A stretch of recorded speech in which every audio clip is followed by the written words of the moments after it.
Bonjour à tous et bienvenue pour cette nouvelle vidéo. J'espère que vous allez bien, que vous avez passé une bonne semaine et que vous avez eu d'excellentes lectures. Je vous retrouve donc pour un nouveau Qu'as-tu lu et un Qu'as-tu lu sans fantaisie. Voilà, on est en plein mois de la fantaisie et la semaine dernière, je n'ai lu absolument aucun livre de fantaisie.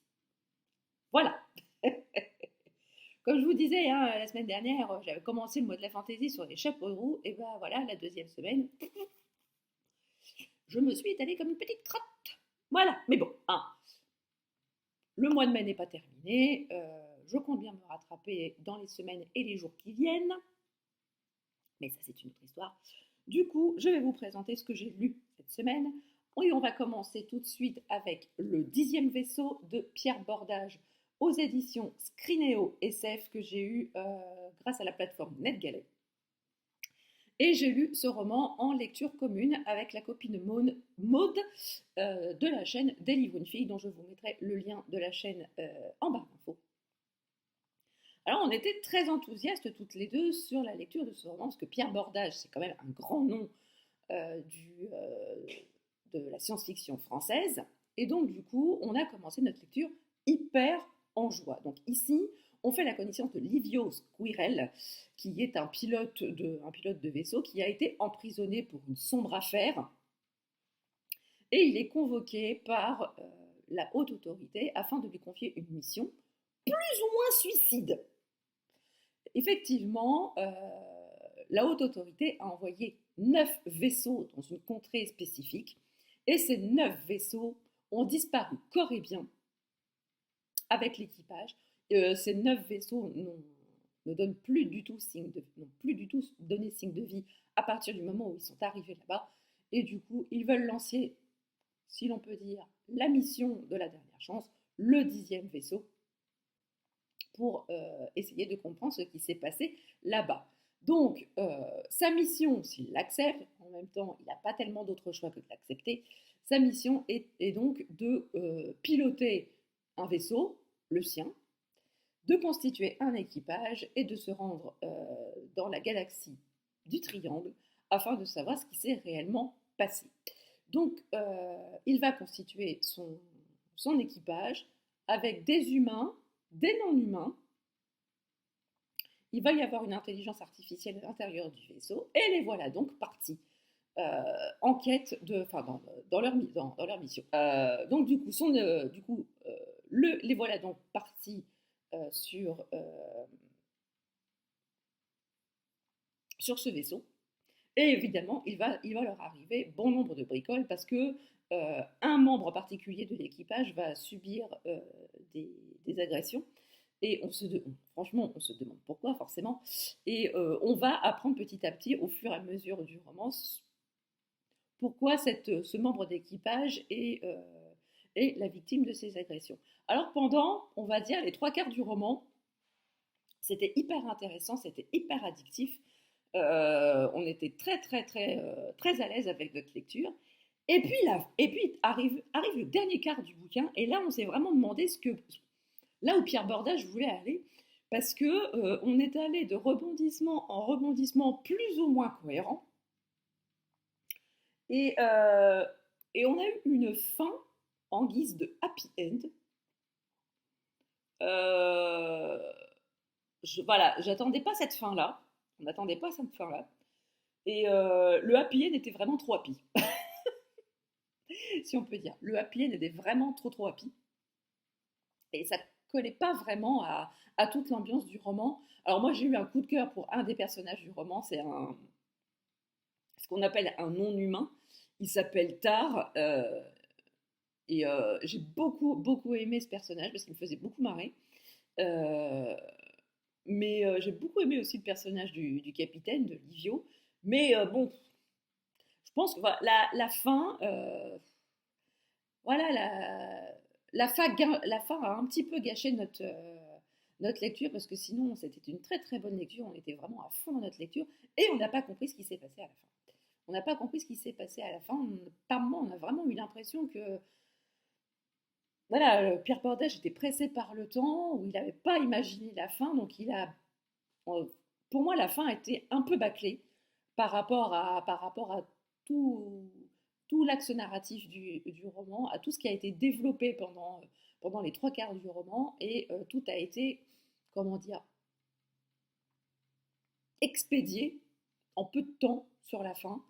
Et voilà, il y a des choses qui auraient valu un peu plus d'approfondissement et qu'on n'a pas eu. Voilà, ça restait assez en surface voilà, sur la fin, et voilà, c'est un petit peu dommage. Mais voilà, si vous ne lisez pas beaucoup de SF, ou si vous lisez peu de SF ou pas du tout, vous pouvez d'ores et déjà commencer par ce roman, parce que c'est un roman extrêmement accessible. Le style est hyper fluide, voilà, on comprend ce qu'on nous dit, c'est pas de la hard SF, c'est vraiment très très fluide, et ça peut être une bonne introduction à la SF si vous n'en lisez pas ou peu. Je vous conseille quand même Le Dixième Vaisseau, et n'hésitez pas à me dire en commentaire si vous aussi vous avez lu Le Dixième Vaisseau et ce que vous en avez pensé.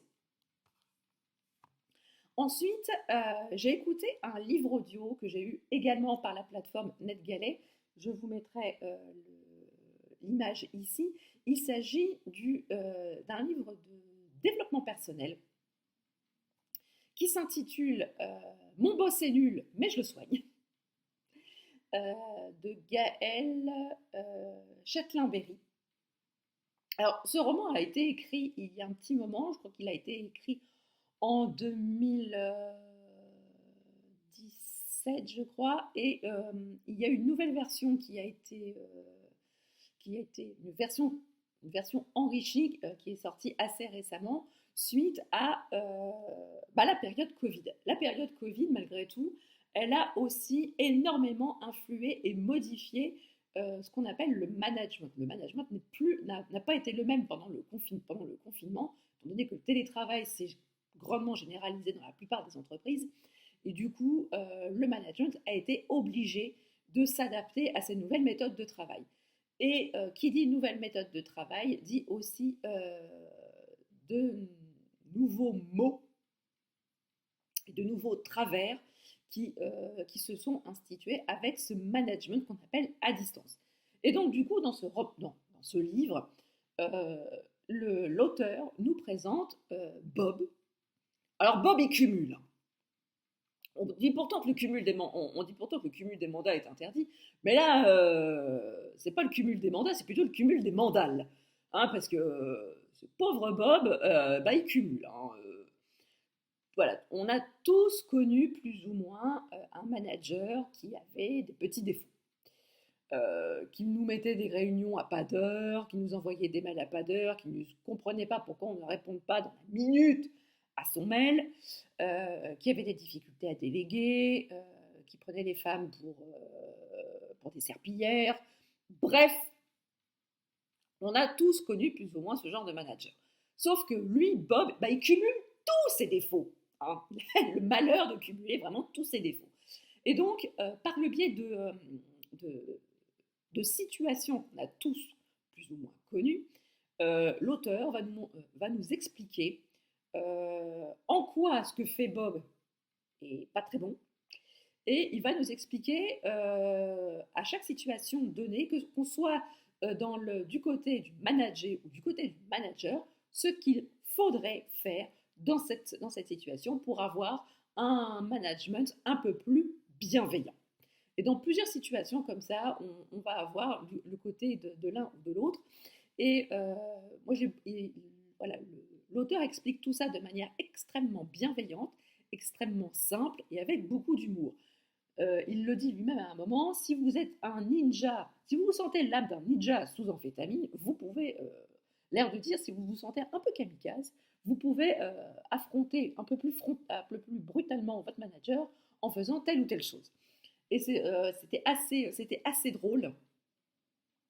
Et qu'on soit manager ou manager, qu'on soit l'un ou l'autre, d'un côté ou de l'autre de la barrière, on ne peut pas non plus tout mettre sur le dos du manager. Il y a aussi beaucoup de choses qui viennent du côté des managers.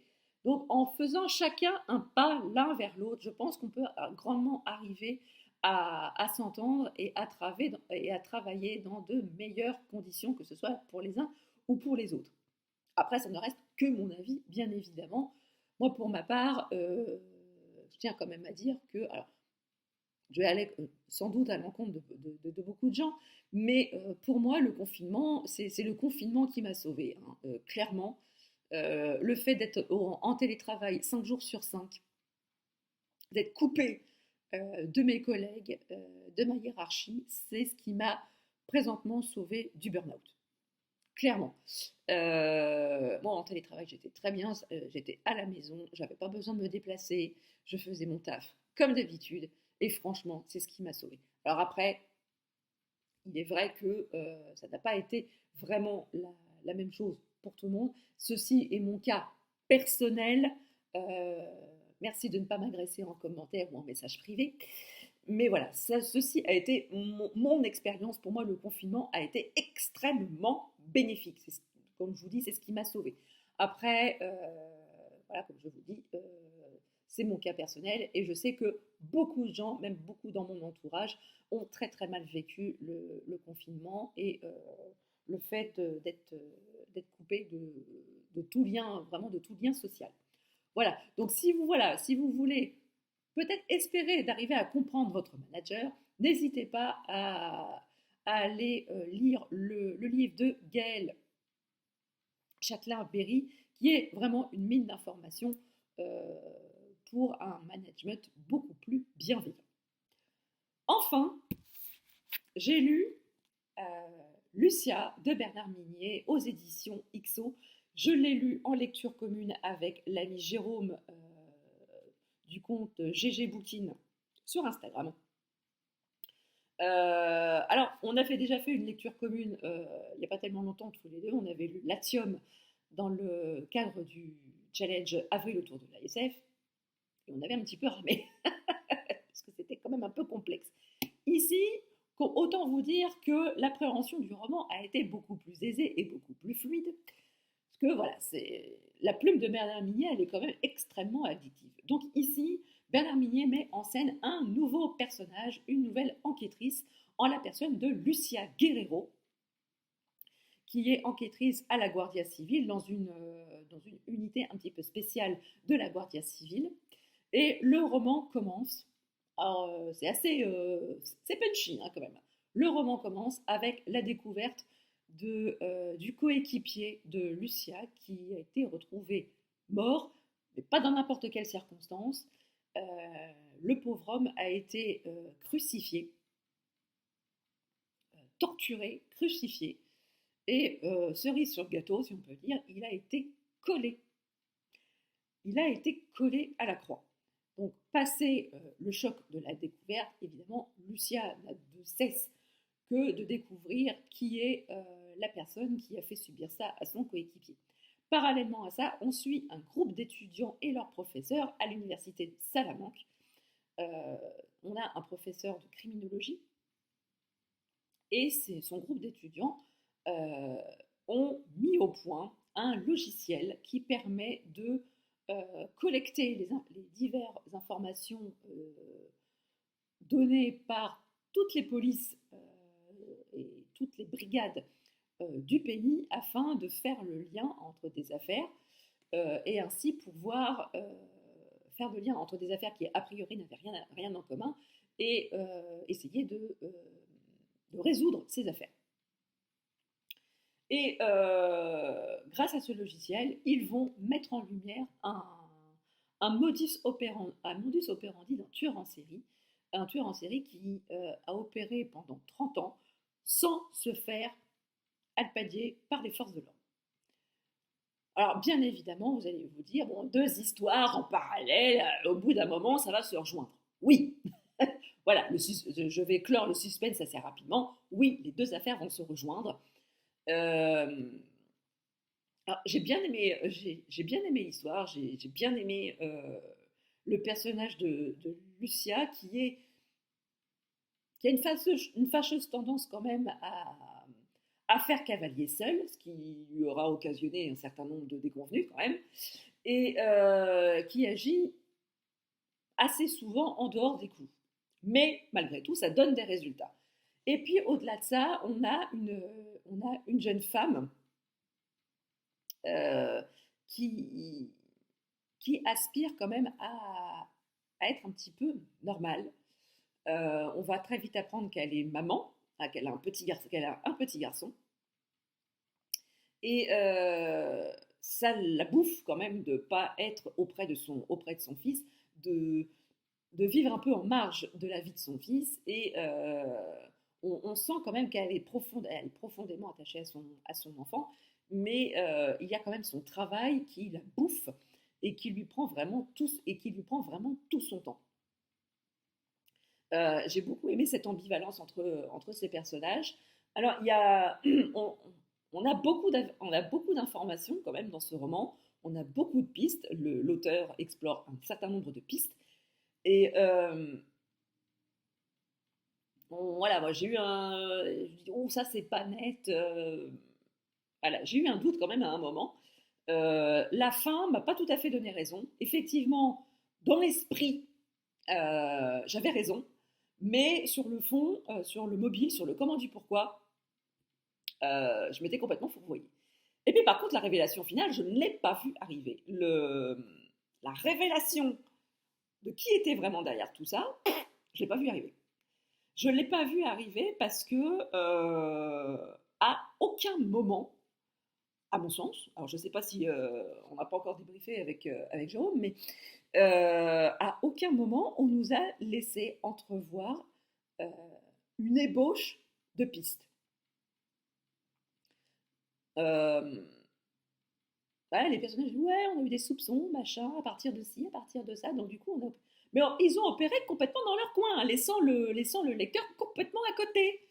Non, les gars, mon petit Bernard, quand on écrit un roman policier, on accompagne le lecteur, on ne le laisse pas sur les bords de la route. Hein, on ne le laisse pas sur la bande d'arrêt d'urgence tout seul. Hein, on l'accompagne, parce que là, du coup, la révélation est arrivée. Pff, moi, ça m'a assommé. Je dis, ah bon? Mais comment? Mais pourquoi? Mais bon, après, on raccroche les wagons. On se dit, oui, effectivement, il y avait des indices, mais très légers, des indices. Et puis, il y a aussi un passage du roman, on nous en parle, on nous le fait vivre, mais on n'a pas la fin. Alors, c'est le premier tome avec le personnage de Lucien. Peut-être qu'on aura le dénouement de ce passage-là dans un autre roman. Néanmoins, moi, sur ce coup-là, moi, je suis un petit peu restée sur ma faim.